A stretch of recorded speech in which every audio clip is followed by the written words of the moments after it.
run.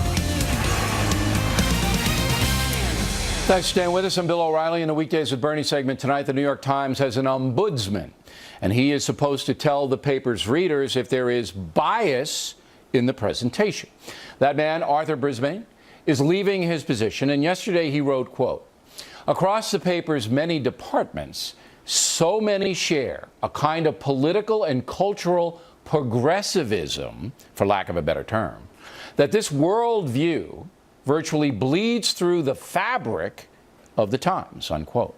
Now, you may remember 11 years ago, Bernie Goldberg wrote a book called Bias, in which he said pretty much the same thing about the New York Times and other national media. Joining us now from North Carolina is the purveyor of BernardGoldberg.com, Mr. Goldberg. So, that must have been sweet for you to read Mr. Brisbane's column. Yeah, a little bit. My first reaction, Bill, was this is not exactly a bulletin saying that the New York Times has a liberal bias. And thank you for acknowledging that I said this in print a long time ago. But then I thought, I'm glad he did it. In difficult times, it's important to state the obvious, and he did, and I'm glad he did. Then I figured, when I wrote Bias, and even before that, when I wrote an op-ed in the Wall Street Journal about liberal bias when I was still a correspondent at CBS News, this touched off the media equivalent of World War III. I was called a traitor. They practically put a bounty out on me. I mean, it was really ugly because I said there was a liberal bias. Fast forward to now. Now you have the ombudsman for the New York Times saying there's a liberal bias. You have Jake Tapper of mainstream ABC News saying the media went easy on Barack Obama 4 years ago. You have Mark Halperin of mainstream Time magazine saying that the media tends to cover the kinds of stories that the Obama campaign wants them to cover.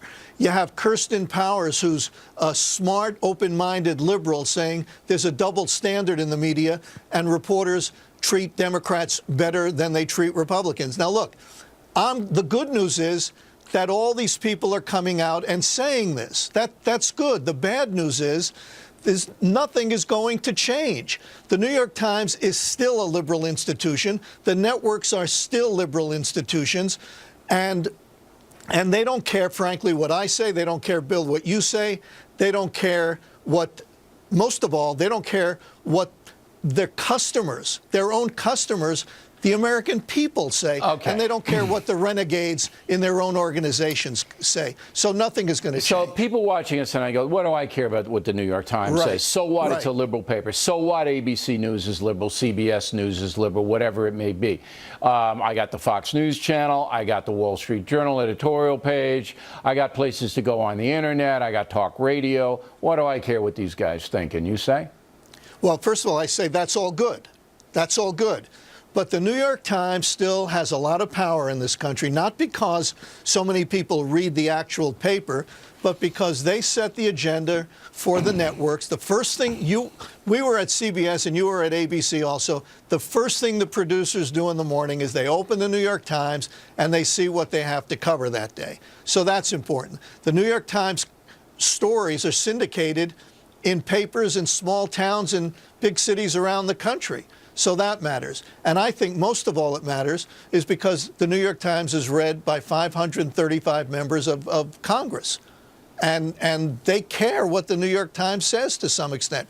And I agree with you totally. You've said this in the past, that the New York Times doesn't have nearly the clout that it used to have. I totally agree with that. Okay. But it still influences a lot of other news organizations. And it does subliminally in the sense that, and I'll give you an example.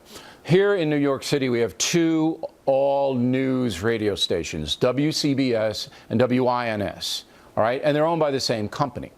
And they are around the clock. You're in your car radio, bang, boom, boom, boom. They're giving you the news and whatever.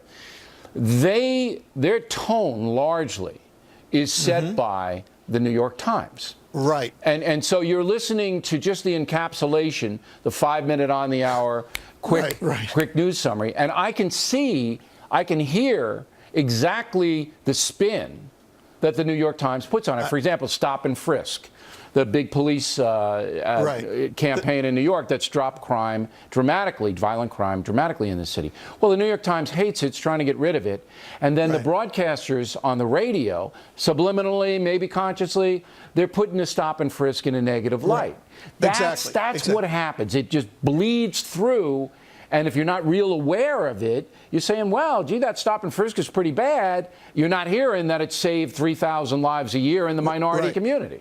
Right. The ombudsman said, and this is the quote that you read, progressivism, which is just a fancy word for liberalism, bleeds through into the newspaper. He also said something very interesting. It also bleeds through into a whole bunch of other news organizations. Presentations everywhere. And he also said that because of that culture, that instead of reporting on issues like Move On, they treat them as causes, as liberal causes. Right.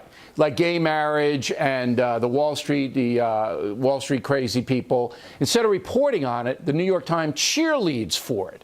They promote it. And that's absolutely true.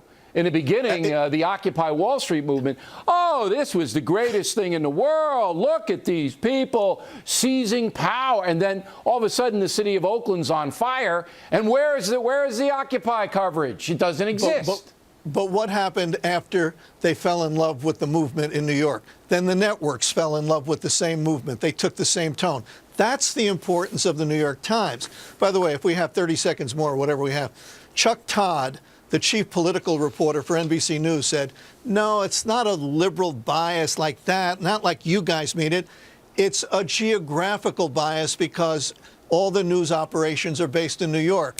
Chuck, a New York bias is a liberal bias. If the networks, as I suggested in my second book, Arrogance, moved to some other place, and one of the places I suggested was Tupelo, Mississippi, seriously, they wouldn't have such a liberal bias because they'd rub shoulders with people who weren't New Yorkers. Yeah, but they would look down upon them, though.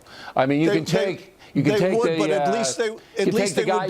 liberal out of New York, but you can't take New York out of the liberal. So they're going to, sorry. What are you eating, grits, Sterner? What's the matter with you? What is this hate? What is this NASCAR stuff? Come on, you know what the game is. They're always going to be that way because they feel that they're better. They do. Yeah. Listen, Bill, I said that my biggest complaint once upon a time was the liberal bias in the media. But that changed. My biggest complaint after I really got to know these people was their elitism, how they look down their nose at everybody who lives between Manhattan and Malibu. That's a bigger complaint than the bias, which most people know exists and sort of brush off. But their elitism is truly repulsive. It really is bad. Got to go, Bernie. Thanks very much. Reality check on deck. An actor in a Geico commercial says